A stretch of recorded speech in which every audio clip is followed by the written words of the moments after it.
जय हिंद साथियों। साथियों, 1 मिनट का अपना समय निकालिए और इस वीडियो को पूरा देखिए, क्योंकि हमारे भारतीय सैनिक किस तरीके से युद्ध लड़ते हैं और वो हमें क्या बताना चाहते हैं वो इस वीडियो में आपको मिल जाएगा। तो आपको सिर्फ ये वीडियो पूरा देखना है और देखने के बाद चैनल को सब्सक्राइब और वीडियो को एक लाइक जरूर करना है। जय हिंद दोस्तों। ऑपरेशन सिंदूर शुरू हो चुका है। आखिर भारत की जो धैर्य की सीमा थी वो खत्म हो गई और ऑपरेशन शुरू हो गया। मौत का तांडव शुरू हो गया। चीखें, दर्द, धमाके, बस शुरू हो गया। यार कितना मजबूर और कितना मजबूर किया है ना। हर दिन पहले पहलगाम किया, उसके बाद जो माता वैष्णो देवी बस यात्रा गई थी उनके ऊपर अटैक किया, फिर कठुआ बिलावर में किया, है ना। अरे आदमियों को चुप रहने दो यार, तुम तरक्की करो ना अपने देश की। तुम क्यों दूसरे के देश में आके शांति भंग कर रहे हो यार? हद होती है किसी चीज की ना। आखिरकार मजबूर कर दिया। और क्या डेली मीम्स आ रहे थे ना, अरे पानी बंद कर दिया हो, तुम्हें चाय पिलाए हैं। कब कर रहे हो अटैक हम पे? भारत इंडिया को यही बोल रहे थे ना पाकिस्तानी, कब कर रहे हो हम पे अटैक? हमने नए कपड़े सिलवा लिए हैं, हमने ये कर दिया। मिल गया चैन। ये शुरुआत है, अब आगे आगे क्या होगा, कब क्या होगा, इसे भुगतो। अपनी शांति तुम लोगों ने खुद भंग की है। खैर, ये तो हो गई पाकिस्तान के लिए ना, मरो सालो अभी तुम लोग। अब बात आ जाती है मेरे इंडियंस की, मेरे भारतीयों की। मुझे पता है कल से या पहले से भी कई बार शेलिंग होती है बॉर्डर एरिया में ना, तो एक बात बड़ी यार थोड़ा तकलीफ दे मेरे को महसूस हो रही थी, इसलिए मैंने ये वीडियो बनाना जो है ज़रूरी समझा।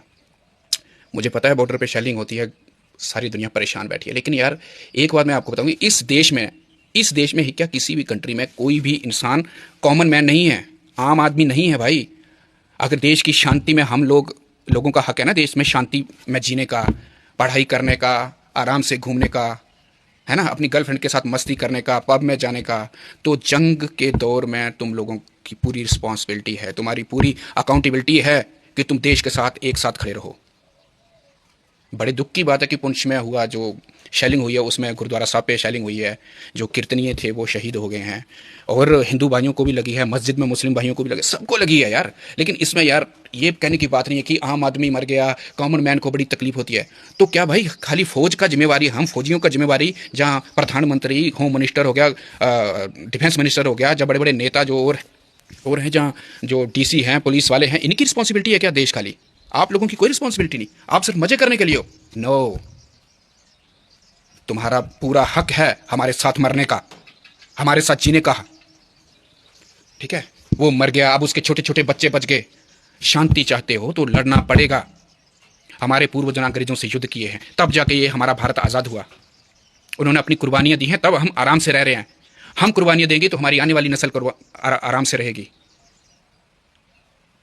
तो क्या हो गया, वो शहीद हो गए, उनको गोली लगे, ठीक है, मानते हैं, दुख है उस चीज का हमको, लेकिन हम ये नहीं चाहते थे।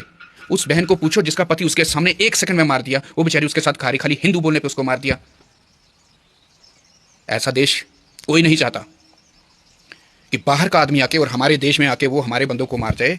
तो यार बड़ी शर्म की बात है, मर्दानगी रखो थोड़ी।